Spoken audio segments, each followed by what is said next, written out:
All right, Luca Nation, we're live. And I wanted to hit the live button for you guys because the big log right there, he went to a show today. And guys, anytime he goes to a show, he comes back with some feedback, some thoughts. So I have a few written down here. They'll tell me, yeah, no. Okay, so first thing. You learned today that the Yankees need to stop batting Judge leadoff for them to win. No. I know that was it's an A-Rod thing that he said. I know they kind of did analysis on it, but no, I mean, he was batting leadoff for the majority of the year and produced better than anybody in all of baseball. So that's not what's ailing them. What's ailing them is they are a feast or famine team. They do not hit. They do not run. At 2-2 yesterday, they put in LaCastro. He stole a base. They should have been able to move him over and score him, but instead they didn't. They're a home run team. Even the young kids who I was excited about having them on the team, Cabrera and Peraza. Cabrera, it's a home. Everybody's trying to, become the big hero. He was 0 for 5 with 3 strikeouts yesterday. When you set up your team, you live and you die by the 3-run home run. Isn't putting Aaron Judge leadoff kind of setting the hero tone from the get? Yeah, from the get. But it doesn't make a difference. If he is going to bat 0 for 10 or 0 for 9 with 7 strikeouts or whatever it is he is. I mean, he's 0 for the series with 7 strikeouts. It doesn't matter if he's in the 1 hole, the 3 hole, or the 9 hole. He's not producing no matter where he is. So, Hobby is dying. You're selling everything. You came back from the show with that vibe. No, what I was amazed with actually was how many people were there doing like autographs and how many people were there, excited to see players and take pictures with them. And, a lot of kids there, a lot of people. I would say from a card perspective, I've been to that show in Hofstra many, many times. This was not the least crowded. It was definitely not the most crowded. I'll say, card-wise, this is card-wise, I would say that, I don't think there was as much foot traffic over by the cards, as much deal flow, but definitely a lot of people over by the autographs. Maybe that's a switch to memorabilia. I don't know. The kids are buying up all the Jordan Poole cards. True or false? If by kids you mean you. False. No, but I mean, listen, I don't know whether it was true or somebody was sending me, but did he just sign a 4-year extension, or is there I saw news today? 4 years, 140. 4 years, 140. It's called the Tyler Hero Special. Well, I mean, Hero produced, by the way. Listen, if you look at people who produced last year, the Hero averaged over 20 points a game. So, I mean, I know it's a different NBA and everybody's scoring 20 points now, it seems, but Hero produced, man. Hero, it happens. Not exactly how irrelevant. It's kind of where I think Jordan Poole will end up, but it is what it is. The hobby news. You found out at the Hofstra show that Fanatics is, in fact, going through with a purchase, and they are buying sports card radio and backyard breaks. I mean, that's possible. They were there. They were definitely there. Fanatics seems to be everywhere, but they were definitely there. No, I mean, listen, I think they were smart. They buy everybody, right? I mean, they're going to buy Panini. They're going to buy sports card radio. They're going to buy backyard breaks. They'll buy it all. People were definitely talking about that. There were some jokes I overheard, about don't buy that. If you actually want to get something good, you got to get it from backyard breaks, which, if we're going to be honest, only helps backyard breaks. Seriously. We talked about it before they put out their video yesterday. Why would you break with anyone else? If it's not true, okay, you have the same odds with any breaker. If it is true and they got loaded cases, you want to be breaking with them. It's smart stuff. Smart stuff. That was not the class I loved the most. So this one I deferred. I deferred to the experts. And welcome back to your weekly PWCC episode. Guys, remember, premiere ends the 20th. We're recording this the 15th. Weekly is ending the 16th. But remember, premiere ends this Thursday. Something to keep in mind. Now, Cage, this weekly has some of your favorite cards. It has these types of cards with no glitz, no glam, no refractor. The Topps Tiffany set. You have Kirby Puckett here. You have the Bowman Tiffany with King Griffey. You have a Topps Tiffany traded with Barry Bonds. Any thoughts on that market? Is that market as safe as they come? I mean, it is a a manufactured scarcity for people like me. That's what Tiffany is. It's a glossy set. It's sort of like a Hoops Premium stock before we knew we were buying Hoops Premium stock, but with an actual production number. That is really what it is. It is our cards produced in the junk wax era, but with a limited production number. But you have to be careful. They're not all the same limited numbers, right? Each year had a different production number, and certain ones, condition-wise, are different than others. Take a look. I was surprised. Prior to last week, I owned a Barry Bonds Topps Tiffany. And if you look at the PSA 10 Barry Bonds Topps Tiffany, I was like, wow, it's selling for a lot more than what I paid for it. But there's like 400 and change PSA 10s, which, sure, it's rarer than just the regular Topps. And it's not enough to go around for all the Barry Bonds fans in the world. But over 400 PSA 10s, it's not exactly the most limited thing in the world, especially carrying the price tag of, what's that at now? $5,000-$6,000 already in the weekly, right? Exactly. But now Kirby Puckett is not the name that Barry Bonds is. Not to you. I know you know Bonds. You probably have only heard of Puckett because of me talking about him, right? Exactly. But to my generation, Puckett was an icon. I mean, he was a hitter. This is a guy who didn't strike out. This is a guy who, just did everything right and was the face of a franchise. His 85 Topps Tiffany PSA 10, which I also own one with a PWCC designation for eye appeal, is there's like 50 something of those. Something like, a little more than 10% of the number that there were. So when that one I saw selling for, I think it's 4 and change, almost 5 right now. When I looked at it this morning, doing some prep work for this show, that didn't surprise me as much, because that card, I remember when I bought the 2 of those cards, when I had some money to spend, and I'm like, these are cards I love, in the 80s when I was collecting, I paid more for my Puckett than I paid for the Bonds. I did. I think I paid. It is a better name. It's a much better name, but yeah, I paid more for that. It is a cool thing. There is scarcity there, but be careful. Check out the production numbers on those. Check out the population. There's a card I want to shift your guys' attention to. Is a Kobe Bryant. I think what's interesting about this card, and I think the market sees that, it's one of his last signatures, one of his last autos. So there's a 2019 Impeccable Kobe Bryant auto, and it's an on-card auto. So what's really interesting about that, if you guys have been following the Kobe market, I don't want to generalize, but a lot of his non-flawless, non-game worn patch autos are right in that $2,000-$3,000 range, especially ungraded. Right in that $2,000-$3,000 somewhere. This one is sitting at $3,800, and something intuitively tells me that people recognize that this might be one of the last on-card autos he's ever signed. So you'll see an ungraded, Impeccable 2019 Kobe Bryant on-card auto is available on this weekly auction, and I'm really interested watching it, and I'm really interested after watching social media to see the person who buys that, if in fact my theory is true, in that might be one of his last on-card autos for Panini. Wow. Listen, I like that, because you know what you just did there? Remember we talked about hobby fresh, new to market, you name it. That card is not new to market. And sometimes, like the Kobe sneakers, right, that are being auctioned in the premiere, right? There were photo matching of that. There was this added piece to the story that made it something more valuable. If that is ever confirmed by Panini, this is the last on card, this is the last thing Kobe's, that could be a cool thing. That is, it makes that card, which is a known commodity, something cooler, something more creative pricing you can do with, right? Even though it's not a one of one. It's a very interesting take. It's definitely a different way to go. I have a question for you. Sure. World Cup is coming. So we should talk for a minute or two about the World Cup and about how PWCC is going to be putting a renewed focus on soccer cards. They'll probably be posting more of them on their own social. So if you have soccer cards, football cards, is this the time to be, putting them into the weekly, putting them into the premiere, right? Soccer's coming, November 20th, I think it is. It's basically for the month between Thanksgiving and Christmas here, right?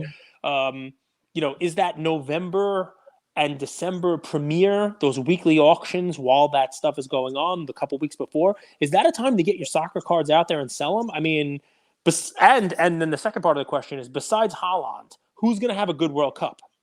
Haaland's not at the World Cup. It's interesting. If I have to like, so someone I'm really looking at for the World Cup is Harry Kane. I brought him up before, just like if you guys want a player, captain of England. I think he's super underappreciated. Tottenham's very good, but I would just think about it a little bit differently in terms of strategy. We weren't able to prepare for this World Cup as a hobby. It's a weird timing. First off, the World Cup comes every 4 years, and then this one didn't even come in the summer. It came in the winter. So that old, buy the hype, sell the news, I think it doesn't apply here. I think this World Cup will be very much performance driven. I think you'll see prices rise and fall depending on how people actually perform, not on like you see today, Jordan Poole got a contract, and for some reason that makes people in the stories post photos and like his ticker price up. I don't get the correlation. Like, because he got paid doesn't mean his cards are going to go up in value at all. But people do that. But I mean, I think it's because he's staying there. You know what I mean? He's with a good franchise after getting knocked unconscious by Draymond Green and embarrassed. It's very possible that they could have traded him or come out and said, we're not talking about Jordan Poole and signing him in the contract and maybe it would be fractured and maybe he'd wind up in Minnesota. Nobody that I know that watches and knows ball ever thought they would let him go. Jordan Poole's. Do you know what Jordan Poole's free throw shooting percentage was last year? Yeah, he was 10th or 2/10 higher than Steph Curry. Right. So he led the league in free throws. So Kerr's biggest foundation is that there are no great 3-point shooters. They're just great shooters. So when they just found Jordan Poole to be the next great shooter that they think after Clay and Curry, no way they're going to let a great shooter walk. It's their entire system. So, but now you have confirmation. Sure. That he's not. So that's people who do this now. He knows he's going to stay there. So it's almost like when Mbappe signed with Paris Saint-Germain, and all of a sudden people went down arrows because they're like, "Oh man, he wimped out. He's not going to go play with the real class." And now this week, I saw people posting the up arrows because it's like, "Oh, he asked out. Maybe he'll actually play for a good team. Maybe he'll actually play for upper competition." For the lay person, the idiots like me who don't actually watch the game and know what kind of shooter Jordan Poole is, it actually does matter, for us from a now we have something solid to bank on perspective. That's interesting. I don't see any correlation to a contract is why I would bet on the player. Stability. Where he is, right? So it's funny. Like I've talked about Anthony Edwards. Everybody, Anthony Edwards is the guy to buy this year. And I say no because he's in Minnesota. And I don't think he's ever going to get out of Minnesota. That said, if during the season Minnesota came out and said, we're shopping around Anthony Edwards, and all of a sudden, like, I don't know, the Bucks or Dallas or a destination that is hobby relevant because who he'd be paired up with and maybe winning a championship, all of a sudden I'd be like, let's go. Up arrows, sign him a contract. The situation you're in, not the contract itself, not the money, not to get paid, but the stability of what might be there and the potential for hobby relevance is what I think matters. Okay. So I'll tell you guys, I've truthfully never capitalized on like these movements. I'm a player performance guy, but if you're going that route, I would look at Mbappe. I think the reason he stayed at PSG is because he knew the World Cup was coming around. He wanted to stay loyal to his French team because France is in the World Cup and he doesn't want to alienate those fans. And I think right after the World Cup is done, I think he moves to Real Madrid in the next offseason window. There you go. But what about Ronaldo? Other end of the spectrum. Swan songy, just got his 700th goal. There's a really nice Ronaldo card in this auction. It's a 2014 Panini Prism World Cup Signatures Ronaldo Auto BGS 9.5. I mean, World Cup's coming. Can he have a good World Cup? What makes me worried about Ronaldo and Messi is it's similar to the Luka effect. It was cards that got ahead of themselves because of their past performance, and they've come down, but we don't know where their floor is. So this, what I'm kind of referencing? Yep. You see this oftentimes when cards get ahead of themselves. There's a market pullback, but we're not sure what has been priced in, right? So short of winning the World Cup and being the golden boot, I don't think that his prices will have as much of an upside. And honestly, either will Messi's, based on how I'm watching the current market, where comparatively you look at a Neymar, I think he would have more upside. Can I tell you where I would go? Sure. For soccer, because I don't know soccer. I don't watch soccer. I don't know the leagues. Unless Barca is playing Ajax, I am not watching. So here's where I go, and this is where I've always gone. Right, when people were buying, fancy baseball, Tatis, you name it, sure, I was sprinkling some money on those guys. And when people were buying, basketball, I was sure sprinkling. But I went back. I bought the Mantles. I bought the Hank Aarons. I went back. I buy vintage. I buy, the 80s guys. How about Pele?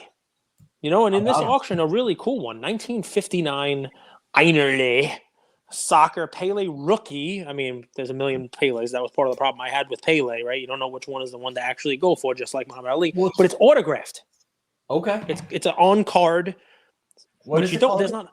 You can put 1959 Pele auto, and it'll probably pop up. It's HEINERLE. And it's cool. It's like I think he's getting a headbutt, and it's slabbed, and it's got his signature right on the card. Pele autos, he's alive. He's still signing stuff. I mean, at the Hofstra show today, I saw Pele jerseys, not game worn. Pele jersey, $295, and a Pele soccer ball was like $695. So, it's not like the autograph itself, but something like this, you don't see often a rookie card, an actual card of his on card auto of Pele. There's not that many of them. So interesting way to play World Cup and popularity of soccer there. I think what makes the soccer market interesting too, it's in its infancy, right? We'll have to see. I personally believe it's here to stay, but I think it's here to stay, but it has to be tested, right? Mm-hmm. It's only seen great times, and I'm curious to see who the true collectors are. What they do to withstand, right? And collectors also, in a way, they set what the future market will be, and they decide what's the true rookie, right? There's a reason that Flair Jordan has stood the test of time. So I think Pele autos or Pele on-card autos are, you can't miss with that. Just an interesting thing, And I have a question for you. Shoot. At what price does grade not matter? Let me explain what I mean. So you have a card. For example, you own a LeBron Refractor BGS 10, right? Yes. At what grade, if you were to buy a 6, 7, 8, would you'd be like, I just want to get into that card? It's got to be something that's rare. So that LeBron Refractor, I don't know how many of them there are. They're not numbered. You have no idea how many of them there are out there, right? But it's got to be something that, you can't get and you just want to be into it. A perfect example, by the way, is one of the cards in the PWCC auction, the 1997 Metal Universe Precious Metal Gems Green Steve Young. There's 15 of these, right? This one happens to be a BGS 7.5, right? Now, this is, if you're a Steve Young collector, and there are a lot of Steve Young collectors out there, it's his biggest non-rookie. I mean, he's got the USFL card, which is a big card. This card might even sell for more than any of his rookie cards just because there's only 15 of them. At this card, you just got to get in it. You know what I mean? Like, it's not about the price per se, because this card is not, I think it's not going to sell for as much as a LeBron BGS 10 Refractor. You know what I mean? That card is $50,000, $60,000, maybe more. I paid more, but it's gone down. But this particular card, you don't know when your next chance to get one is, if ever. If you're a Steve Young fan, you can't say, you know what, BGS 7.5. I'm just going to hold out for the BGS 9. First of all, I don't even know if there is a BGS 9. Second of all, that might be holding out for 10 years. So it depends on the card itself. At least that's my take on it, right? Okay, so Cage is referencing the Precious Metal Gems, the green Steve Young. But let's use a different card. There's a LeBron Black Refractor. Okay, Black Refractor rookie card out of 99. A PSA 8 sold for $23,500. This one's a PSA 7, Cage. What do you think is a fair price for that? It's sitting at $9,750. If that ends for $15K, is that a bargain? That ends for $18K, is that a bargain? It's a beautiful eye appeal card. Do you care about the 7 grade on it? Well, remember, same rationale, right? There's 99 of those. You know how many are there. It's obviously a little it's not as rare as an out of 15 or something like that. But that the black, it's one of those cards that it seems like it has, it has come up for sale every now and again. Like I've seen a 10 recently. A 10's expensive. I've seen 9s. Who was it? Cardboard Greats had one of those, I think, the black border, Jeff. So I know where those are. I know, what the story is. What I would say is with a sale like that, with an 8 there, that sets a ceiling for a 7. You know what I mean? Because now you're sitting there thinking to yourself, all right, well, if the 8 sold for 23.5, I'm not going to go anywhere close to that for a 7 because I'll just hold out for another 8. There are other 8s. You can check the pops. There's probably BGS ones. There'll be another time I do not have to go close to 23.5 for a 7. Is a 7 dead weight, though? Like, if you get a 7 for 13, 14, 15. No, then, that becomes – listen. Does it really matter between a 7 and an 8? Does that 8,000 – Yeah. Yeah, it does. Because that's one of those cards where it's rare, but it's not rare enough where you're like, oh, I need to be in that card. I need to get that card no matter what the grade is. Now, some 99s, sure. But I mean, listen, it does matter. Look, we're going to go crazy here, but like look at the LeBron Exquisite, right? That's out of 99. There's obviously levels of what you're going to pay for that. There's a BGS 9.5 out there now. There's a BGS 9. There's 8.5s. There's PSA 8, right? I think there's a PSA 8 in the PWCC auction. Right, that PSA 8 might be nicer than some of the BGS ones, significantly higher graded than that, right? Because PSA is tough on those thicker cards. But each one, the grades have different levels of pricing on the card. It's the same thing as this.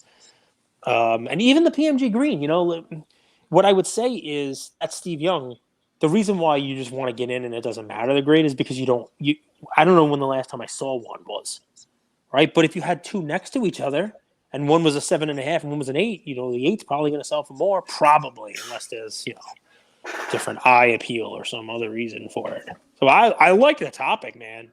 I like it. I definitely do. What other cards stuck out to you in this auction? Sure. I don't want to buy him myself, but I know people love him. I know he's going to have a good season. The 2020 Panini Flawless Anthony Edwards RPA number 1 of 25 in PSA 8, right? So this is one that has its game used because it's flawless. It's his jersey number, right? Also serial number 1, right? Out of 25. It's got the 810 from PSA. It's pretty solid on a thick card, right? So this is one of those really nice ones where you've talked about this, that when we look back, if Edwards is the guy, this is the kind of card that people will be looking at as a differentiator because it is actually game used. And there's so much Dick's Sporting Goods garbage going out there now that a game used jersey number, like it's just got so many boxes that this one checks off. On card auto.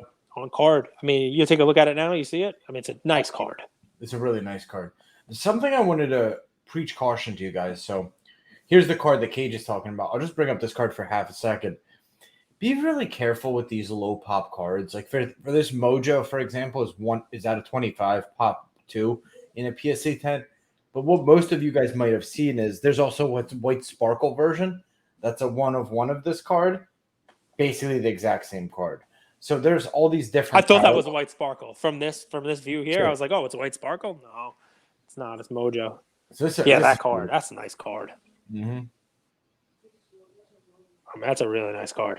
And you would think it would be more than that. And obviously there's still time, before the auction ends. But that's a really nice card. Cage, this card caught my eye. So on the surface, if you know nothing, you'd be like, what makes this card special? There's a base. There's this card, and there's actually one in Premiere right now called the Super Rave. Rave, yeah. Out of 50, lower number, right? Yeah. Yeah, this one's out of what, $3.99, I think? This one's out of $3.99, a pop 8. So if you don't want to break the bank on, the Jordan Super Rave, which is going to be a 5-figure card, this one is eerily affordable at sitting at $3,100 for a pop 8 number Jordan. You don't see these very often under 10K. You don't see very many low pop Jordans that are serial numbered. Rewind to maybe yesterday's episode or 2 episodes ago where we talked about, I think it was yesterday's episode, 90s cards weren't even numbered most of the time. They started doing that later on. So to find a numbered Jordan card PSA 10 Pop 8 in $3,000 is. It might not look like the coolest card, but that is a cool card, and Jordan collectors love that card. Not all numbered cards are created the same, folks. So compare and contrast that awesome card with one that there's 1/4 of the pop of. The 2011, you can pull this up if you like, 2011 Fleer Retro, Michael Jordan PMG Red out of 100. So this is a tale of two cities, right? We know what PMGs are from the 90s. We know that they're loved by the people who are in their, mid to late 30s, and they are the money people in the hobby now. Everybody loves it. Now, this card seems to have the same art, seems to have the same look, but what it doesn't have going for it is it's not the nostalgia-driven card that people collected and went for in the 90s. It also has his UNC uniform and not his Bulls uniform. And this card, you'd like to think, we've talked PMGs to death here, it's got the same kind of back, it's got the same red blood clotty look, it's got the same art, it's the same out of 100, same as everything else, but this card is 1% of the price that his PMG from 1997 would sell for. Yeah? Cage, the PSA 10 Rave that I just showed, or this one, if you had to pick. Same price, basically, right now. That's what I mean. Even though there's 4 times as many of that, there's way more than 4 times the demand for that other card. And so that's what I'd go for. I'd definitely go for the Superman Rave. I don't think it's even close in your mind. Look at this. But so how about this one? Click on the LeBron James. Look at that. That looks just like it's a Z-Force Rave LeBron, not in his pro uniform. This is what I love, by the way, about the PWCC weekly auction. You literally can go down a rabbit hole and find anything. This is not something I planned on talking about, but it happened to be next to on the search what we just did as far as retro based on your search terms. You didn't put Jordan in, I guess. But look at this card. You got a Jordan that's going to sell for $5,000, $8,000. Here's a LeBron, right, during his playing days, which you can't say about the retro Jordan PMG. I mean, he's actually playing. This is during his career, but it's got his Irish high school uniform on, and it's $70 right now. And this is numbered also out of $3.99, just like the one you showed. Last actually $3.99. Yeah, the perfect cereal. I think this is a personal opinion. I actually like LeBron high school stuff. I think it's super cool. I think that's a cool card. I think LeBron high school stuff is really cool. There's a few patch cards of LeBron from high school. The thing is, you have to go with what you like, right? And this auction, when I started looking at it, there are ways that if you want a Jordan PMG Red, there is one there for way less than you'd pay. It's just not the PMG Red that everybody's after. Same thing. Trying to get a Shohei Ohtani auto right now is not the easiest thing to do. He's expensive, but you want to talk about a cool one. I'm talking about rookie autos. His rookie autos are expensive as hell. But 2018 Upper Deck Goodwin Champions Royalty auto. I think it's Gowdy Royalty. In BGS 9.5. A real different looking card. If it's one that floats your boat, it's pretty cool. Can you find this one? You see this one? 2018 Upper Deck? I don't get the appeal. So there you go. Cool looking card. 9.5 with a 10. I don't get the appeal at all, Cage. Can you explain it to me? It's signed in kanji. It's signed in his native signature there, and it's really. I think that's cool. I think it's a cool looking photograph there. But it's not like his rookie card. He's in a suit. It's like do people even respect the Goodwin Champions set? Yeah. I would say that I'll tell you guys, when I saw that card, it was $9,500. I thought that was insane. It's him in a suit. I mean, yeah, it's a cool card, but it's one that there are a lot of people who don't like that. Just like there are a lot of people who don't like.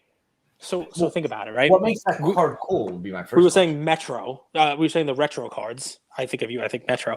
Think of like the retro cards, and you wouldn't like the Jordan retro PMG, but you did like the LeBron one in his high school uniform. For $70, that's a $10,000 card of him. Not even as a rookie. Not everybody has the same wallet as you. He is a rookie. That's a rookie. Not really, but it's from his rookie year. But that's not his rookie card. Why not? Because he's in a suit? Yeah.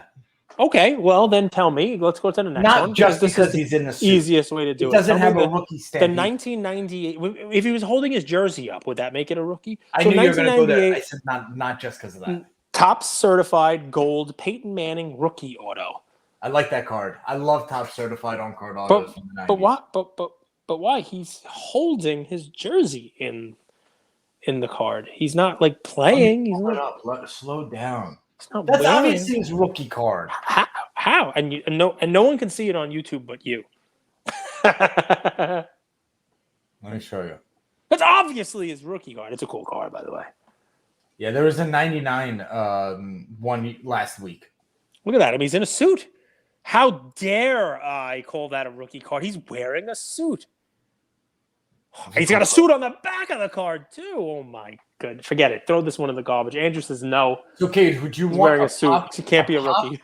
Pop 9 Manning on card auto, or would you want a Pop 12 Shohei Ohtani in a suit for 5X? Come on. Well, they're both in suits. Come on now. They're both in suits. Let's do a little market analysis. Trey, Luka, Zion, Joe.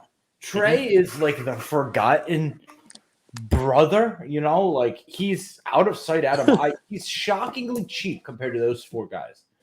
Like pink Pulsar Lukas outsell Trey, NT, and Flawless. That's how bad it's getting. Have we disrespected Trey, or are we just on another level of giving Ja, Luka, and Zion our money? No, we're not disrespecting Trey. Does Trey to you look like someone who could be a superstar? I don't love his physical appearance. Is that what you're asking? Is that did just I answer the look? That, right?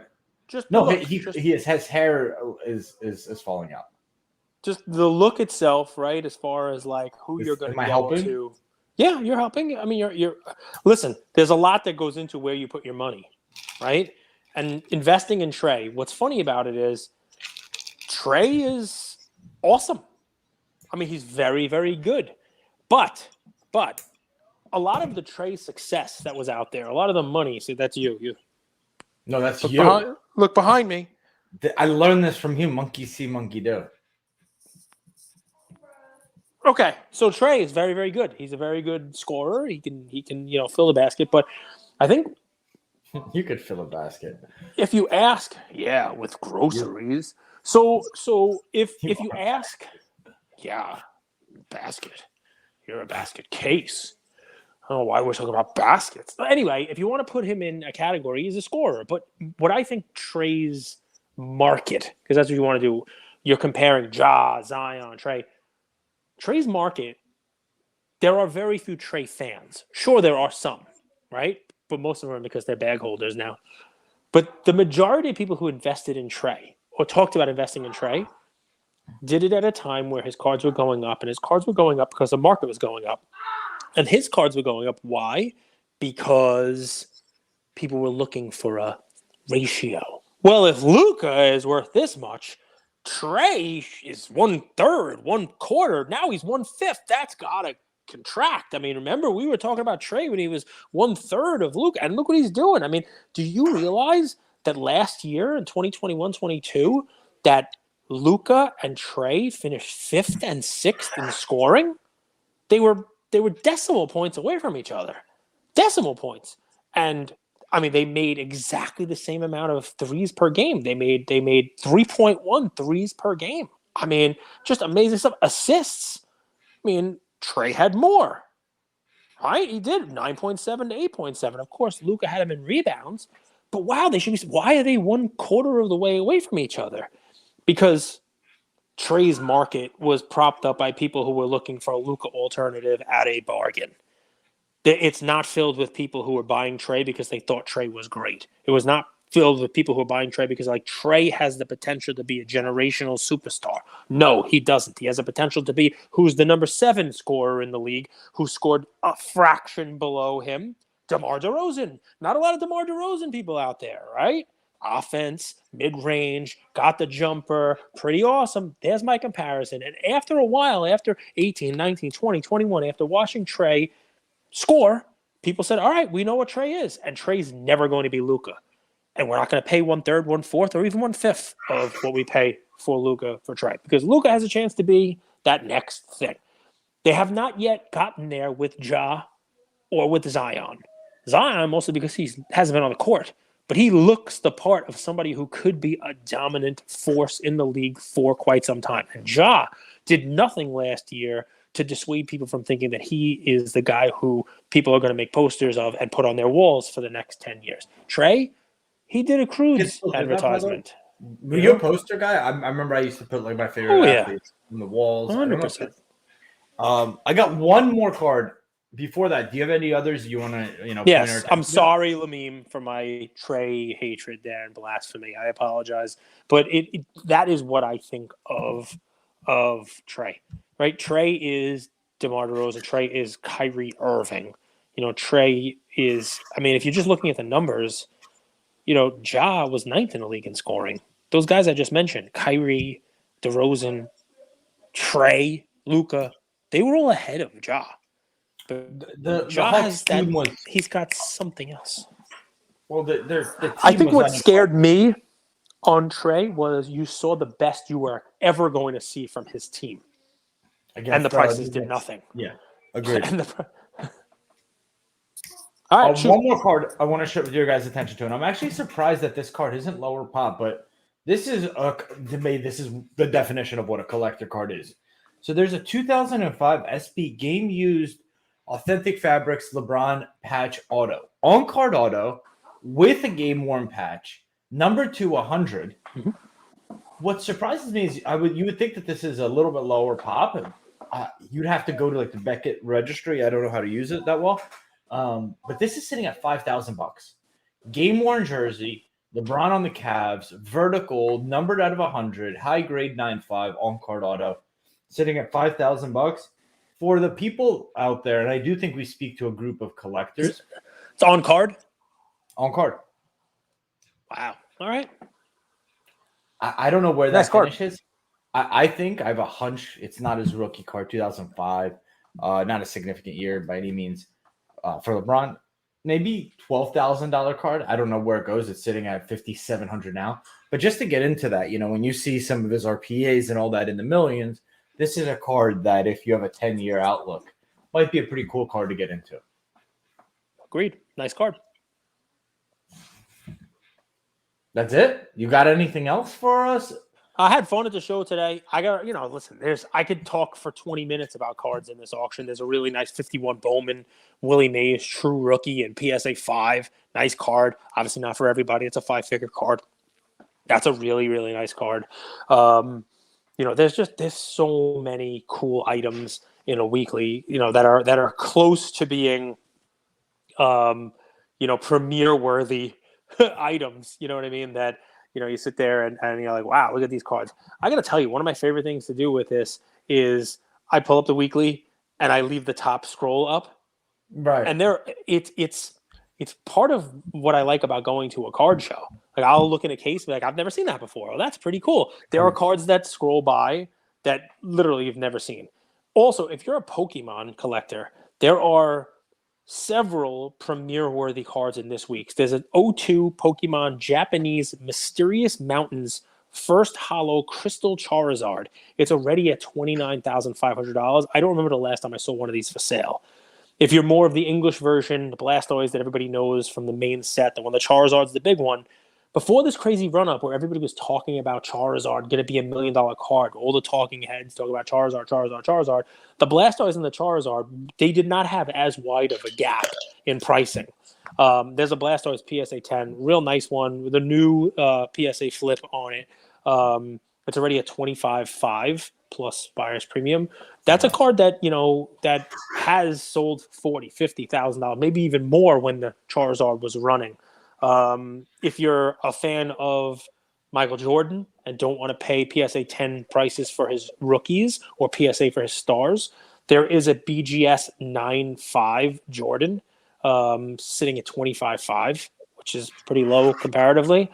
And there is a BGS 8 star rookie only at $14,500. You know my thoughts about the star, but ultimately those are coming back to where they otherwise would be, because you're seeing more and more of them. So That's it. I mean, I could, like I said, I could probably do another 50 cards, but I've done enough of these, and we could talk about them. Aaron Judge, you buying Aaron Judge? There's a cool Aaron Judge card in here too, but The Black Label one. yeah, the Black Wave. There's a Black Wave one. There's it's a a rookie auto Black out of Label 50. as well. Black Label auto patch. But yeah, I saw the Black Wave. Was it Black Wave or Blue Wave? It's Black Wave out of 50. No, soccer and basketball is where I've been at with a little hockey. Mahomes. Let's give hockey some Yes. love. 2 hockey cards, just 2 hockey cards. Hockey some love because hockey just started this week, so people are starting to look at it, and then we'll let you guys go. That's what I wanted to bring up as you get into cards. So there's the card ladder indexes, and if you look over the last 6 to 12 months, hockey is actually the sport that's doing the best. And here's my thesis on it. The hockey collector base is strong. It's niche, but it's strong, and it's people that love those cards. They live those cards. I think in a lot of cases they only buy, or most of their portfolio is hockey.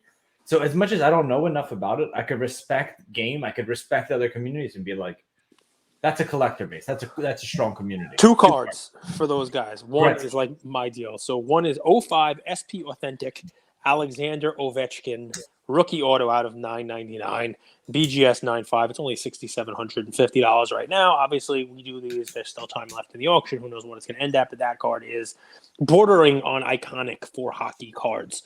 Ovi's got some real nice stuff. This is one of them.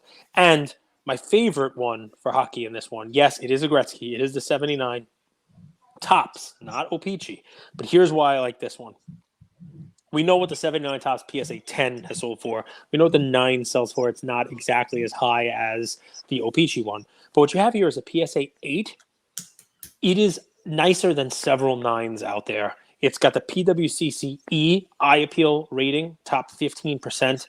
This is a card that's currently at $6,700. It is one for somebody who has always wanted a high-end Gretzky rookie, wants one that you're buying the card, not the holder. This one here, it checks all the boxes. You're getting a 9 caliber card for 8 price. I saw it. I think it's spot on. Yeah, there you go. That's another episode. You're the man cage. You had a good time at the Hofstra show? I loved it, man. Had fun, but I am looking forward to Chantilly, Virginia, a week from today, October 22nd. Going to be there. Anybody out in Virginia, wants to come say hi. Maybe I'll bring some cigars. Who knows? We've got some DMs. People are going, so it's going to be a fun time. Chantilly show next Saturday, the 22nd. Peace, Luca Nation. So thank you all for listening to another episode of Lucas, Tigers, and Bronzo My. I wanted to tell you about a new service that we have starting as of today, and I'm really, really excited to bring it to you guys. So as a part of our partnership with SGC, we got 50 free submissions every single month, and many of you have taken advantage of that. And it's amazing that we could have the opportunity to 650 episodes, 675 episodes in, to go ahead and give back to our community. As people were sending those cards in, they asked, can we send 5, 10, 20 more cards to you guys? We'll pay for it, but we wanted them graded with SGC. You guys know SGC is turning cards around in 13 to 14 business days, have incredible customer service, and their secondary market values are going up day after day after day. And that's exciting for the hobby and exciting for the grading landscape. So we didn't want to just rush into it. We wanted to do it right. And what we did was I relocated here to Boca Raton, Florida. I opened up a P.O. box maybe 5 minutes away from SGC, and I will be hand delivering and hand picking up the cards. So you don't have to worry about anyone else touching your cards. It will be me, and I will update you every step of the way. So here's how it's going to work. I'm going to personally pick up the cards from a P.O. box, prep them, new card saver, new penny sleeve, and deliver them to SGC every single Tuesday. Why Tuesday? Well, it lets the stragglers over the weekend come back through on Monday and gives me a day to prep, and it basically gives SGC the entire week to work on grading those cards. Once your cards pop, only then at the end of the process will you be paying for the service. It's $25 per card, simple as that, and the turnaround times have never been faster. We're hearing right now 13, 14, less than 20 business days. So there it is. 9170 Glades Road, number 135 is the P.O. Box in Boca Raton, Florida, 33434. 9170 Glades Road, number 135, Boca Raton, Florida, 33434. Of course, you could shoot me an email or shoot me a text anytime, and I'm always available. Many of you already have my email. It's iamandrewgoldberg@gmail.com, or my cell phone number, 215-519-9154. Reach out with any questions. I could walk you through the process. I've hopped on the call with quite a few of you, and I'm happy to do that. Love you, Luca Nation.